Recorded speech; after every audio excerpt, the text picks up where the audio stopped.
Good evening and welcome to the 21st Annual Exhibit of Hydrogen and Fuel Cell Technology. I have a lot of important guests on the stage to welcome today. We'll be talking about the importance of joint. No, not the green one, but the green gas one. And to talk about this, I'm going to be joined by Bert de Kovenaar, Executive Director of the Fuel Cell and Hydrogen Joint Undertaking. Gaël Hotelier, member of the governing board of the Fuel Cell and Hydrogen Joint Undertaking, representing the industry, of course, from Siemens. And last but not least, Dr. Christian Sattler, who's representing the new research grouping, but he himself is from the Deutsche Zentrum für Luft- und Raumfahrt, one of our favorite customers here. So the importance of joint cooperation. We all know small, medium-sized companies can't do things alone. Even large companies need to integrate their policies and activities European-wide, in fact, globally. But from a European perspective, let's talk about the prominent achievements that the Fuel Cell and Hydrogen Joint Undertaking has reached over the last few years. Bert? Just to illustrate, I think the most important achievement we as the Fuel Cells and Hydrogen Joint Undertaking have brought forward is really to be a strong, credible and affordable technical platform where research, industry and, of course, the European Commission as a third partner are meeting on a very regular basis. We have established ourselves as a strong platform just to outline on how this technology on fuel cells and hydrogen is going to evolve over the next years. I think that's one of our main achievements. Of course, with the budget we have received from the European Commission under the 7th framework and now also under Horizon 2020, we do step-by-step technical progress on the different elements of fuel cell operation and hydrogen production. So we do this from a technical perspective, including also demonstration activities. And I think all the people here and all the different stands, to the bigger or smaller extent, do know our organization and do get some funding. But I think the most important is just this platform where people can meet and talk. Of course, I always say we don't know enough about these technologies. Everyone knows what a fuel cell is these days. They know that they're hydrogen cars. We don't know enough about the policies. So one term you used here, Horizon 2020, we need to know more about it. What is Horizon 2020? Horizon 2020 is the multi-annual research program of the European Commission. We are one of the elements under the big umbrella. The total budget foreseen from 2014 to 2020 for this Horizon 2020 program is close to 70 billion euro. Yeah? We do have a small part of it where we need to support the fuel cell and hydrogen activities. Gaël, you're from two fields, basically. You are as a member of the hydrogen and fuel cell undertaking. You represent them, and at the same time, you're from Siemens. Perhaps you could tell us what the industry specifically expects from this joint undertaking. What expectations do they have? Yeah, as a member of the joint undertaking of the new IG, so the industry grouping, but also as a member of the board, I think it's very important that all partners that are on the platform of the new IG, of industry grouping, we are trying to join forces together with the Commission and also together with the research groups to try to bring this whole industry with all its different aspects of the industry, with all the different players of the industry to a certain maturity, to a certain level. And it means cooperating, especially for defining together the framework in which we want to work in the future. So it's quite important, although we love competition and we always asking that competition is in place, nevertheless, we sometimes have to join forces to make sure that the framework that is in place is supportive or changed. Some of the slow aspects of this field are really difficult to understand. For instance, when we first tried to operate a fuel cell way back in the 90s, we discovered that there were no legislations involved. Can you operate it indoors? Even though they're perfectly safe, there just wasn't a law. There are several examples I could give, standardization for fueling. That is, the industry needs to have the European Commission play a role. What does the industry expect from the European Commission? What forms of activities would help us to implement this technology? Yeah. So we need to be careful. The topics you just addressed are linked to standards and norms. There are other bodies that are responsible for that, where the industry, of course, is involved and play a role, the different players for their expertise.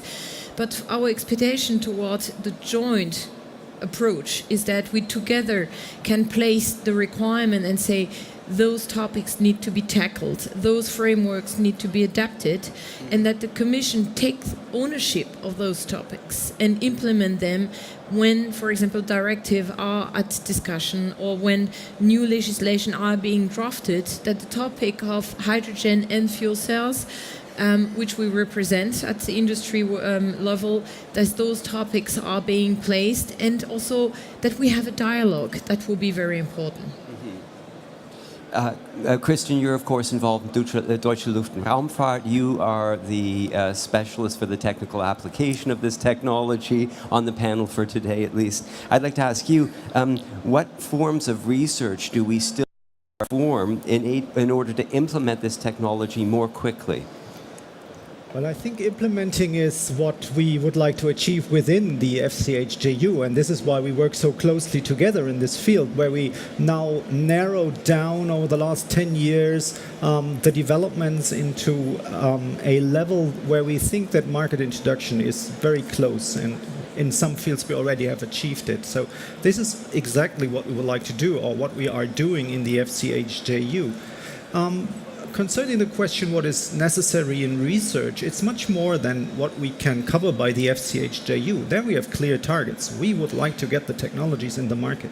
But what we need is, of course, to look beyond the time of 2020. So what is necessary after the end of this second FCHJU? And we very much appreciate the discussion here with the industry on what they believe is necessary. And of course, we also need the ideas and the excellence of the researchers that are combined in the Energy Association, that is the member of the FCHJU. And there are more than 60 research centers all over Europe come together with all the expertise there. And this we bring in. And this what helps us to make this joint discussion. Mm-hmm. One of the interesting concepts I discovered when preparing for this interview was the notion of technology readiness level.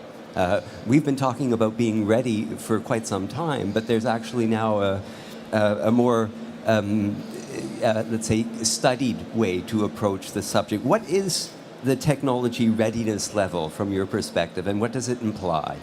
So the technology readiness levels are defined. There, even for the Horizon 2020, there is a definition by the European Commission on each of the 9 levels. And what we decided for the FCHJU is that we don't work in the basic field. So nothing which is only in the brain of the researcher, but only what is already demonstrated, at least in the lab, is part of the topics of the FCHJU. But of course, we need to do the other work, which is very challenging, which is very important for longer term developments. And these are the technology readiness levels 1, 2, and 3, where we want to use our joint work in the FCHJU to go outside this undertaking and go to other programs and do the work there and help industry to get hands on this technology after 2020. Mm-hmm. Of course, behind all this, there are concrete examples. And just to clarify and make more vivid for the people listening what exactly you do, it always has to have a concrete example. We know you're involved in aeronautical products and so on. Siemens has its projects as well. Let's start perhaps on this side of the board with the interesting question of simple legislation. You have to coordinate what policy changes may come, environmental policies, with the applications of these technologies. Can we be concrete and describe precisely one example of where the joint undertaking is well-informed in advance of changes that are coming, which will affect the industry and the implementation of those technologies? We can use as a very clear and concrete example the Clean Power for Transport Directive, where the European Commission has said, well, we have to find other ways than the normal diesel and gasoline to to fuel the cars. We have to look at natural gas, at electricity and hydrogen. And that's where the joint undertaking, finds its greatest opportunity at the moment, because this gives us the mandate to roll out, for the transport sector, the infrastructure. Because the directive is there, which will be translated in national law, meaning that the countries who adopt this one will have to have a certain size, a certain distribution of hydrogen refilling stations. I think this is the concrete example for us. There are other ones which are probably more technical, the Clean Fuel Directive and so on. There are other ones, but yes, I'm very convinced that it doesn't make any sense that you spend a lot of money to develop a new technology, which is then afterwards not complemented by an applying policy. Yeah. Because otherwise, the business as usual, the conventional technologies will never go out. So we need to force in a certain way or stimulate the actual user to adapt these new technologies. And from a technology perspective, of course, the worst thing that can happen in a developing industry is where everyone reinvents the wheel. They're all doing the same thing, integrating what developments are underway right now between various industries seems to be very important. I should add to this question also that people are sharing a lot more information now. 10 years ago, we couldn't get any information about the lifespans of their cells, what catalysts they use. Now, people are writing it down. The price lists are there. But how important is it for you to see that the industries themselves are cooperating? Well, the important point is that, of course, we are only working with a certain pool of members. So we always encourage a lot more companies at different maturity level to join the new IG, the industry grouping, to raise their voice. So we are able to include their concerns, their topics, and their requirement into all of our activities as an industry group. What's quite important is, of course, as you mentioned, we have made a lot of progress between the last GTI 1. We are now in a joint technological innovation program 2, and we are right now in the process of gaining more transparency about on the project that have been financed in the past, together with the project office, to make more transparency on what has been achieved, to demonstrate how much of an achievement we already are able to show. Now, of course, you cannot oblige anyone to do anything, and it's always a cooperative approach. So we are confident, nevertheless, that all of our members in the industry grouping are also interested in demonstrating and documenting how far they are, how fast they're moving.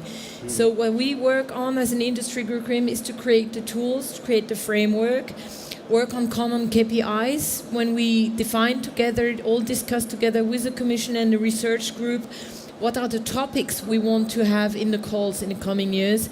And in those kind of activities, you can also create transparency. Absolutely, I can underline this, that these joint definition on the topics are so important, because we all together can judge what is the next and most efficient step to get the technologies to the next readiness level. And this can accelerate our developments even more, and we see this already in the discussions taking place in the FCHJU, how well this different bodies work together and how well they adjusted to each other, so that we really say, yes, this is a strong way to get into the products, into the applications.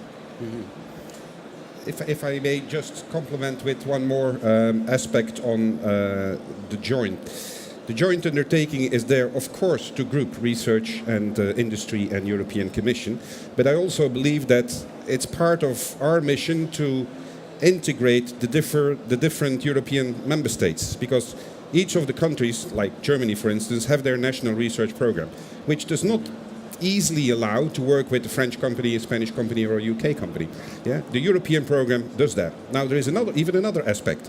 We have a budget, the budget of the Horizon 2020, small part, 650 million over the 7 years, which is a nice amount of money, but is probably by far not enough to go to where we would like to be, the full rollout of the fuel hydrogen stations, for instance. Now, joining is also other financial resources. So we are there, and it is written in our mandate that we should try to find synergies with other European funding instruments. And for some of you who are aware, we're starting to work much closer together with the DG Move, that's the Transport DG, the 10T program, which is allowing the trans-European roads through Europe.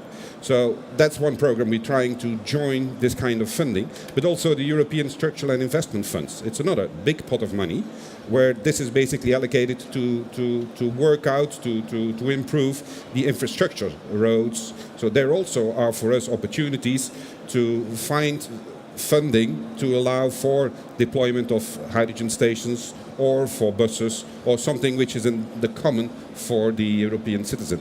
So there are different aspects on the word join. Mm-hmm.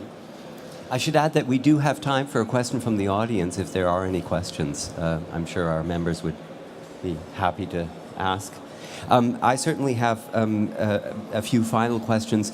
We're on the last 2 minutes or 3 minutes, but still there's this fascination with what really is going to come. I have been following Deutsche Luft- und Raumfahrt for over 15 years here with their various contributions. Some have come out big and then disappeared. Others have come out small and proved to be the most vital. So if you were to look into your crystal ball and tell us by 2020 or by 2025, in the next 10 years, what you expect to be really marketed well-rooted in the economy, what would be your products? Well, 2020 for a researcher is quite close, so we rely on in a time frame on 2020 on our colleagues from industry. That's their business. That's where we support them. If you have asked me to 2025 or 2030, this is more our business to work on that developments. And there we see innovative technologies to produce hydrogen from renewables. We see even more effective electrolyzer systems, maybe diverse electrolyzer systems, and all such technologies are on the way to support the introduction of hydrogen and fuel cells. It's always a difficult thing when you look back what happened in the last 5 years, and that's the time frame we're talking about. I don't think that 5 years ago anyone would have put a bet on what today you have on the market. You have on quite a lot of members of the new IG grouping have reached the TRL 1 or 2 on certain technologies, and the next technologies are moving in. So I think there is a remaining challenge in the next 5 years. High influence will have the framework, the legislation framework on specific topics, but I think we will see really the demonstration in the life of the people at home, in the cars, in the industrial process, that hydrogen and fuel cells technology are available and have a business case. Mm-hmm. We'll obviously have to continue this discussion outside of this forum because there's so much to talk about, European policies, the role of the environment, changing policies, and how this affects implementations of technologies. It's an endless field, but it's incredibly important. And for that reason, I am very grateful that, Bert, you've come back this year, as last year and the year before, and that we've sat at the stage. This is Bert de Colvenaar, Executive Director of Fuel Cells and Hydrogen Joint Undertaking. I was joined also with Gaël Hotelier, member of the governing board of that organization, and at the same time from Siemens, and Dr. Christian Sattler, who's representing the new research grouping within that organization, but also from Deutsches Zentrum für Luft- und Raumfahrt. Thank you all. It's been a pleasure talking to you. Hope to see you again next year. Thank you. Thank you. Thank you. And thank you again for being here for our talk. We'll be up in 1 minute. Our next topic on stage will be the docks. Inogen, CHP product tailored to the customer. And we'll be talking to the Baxi representative, Philip Klose. Thank you for the card.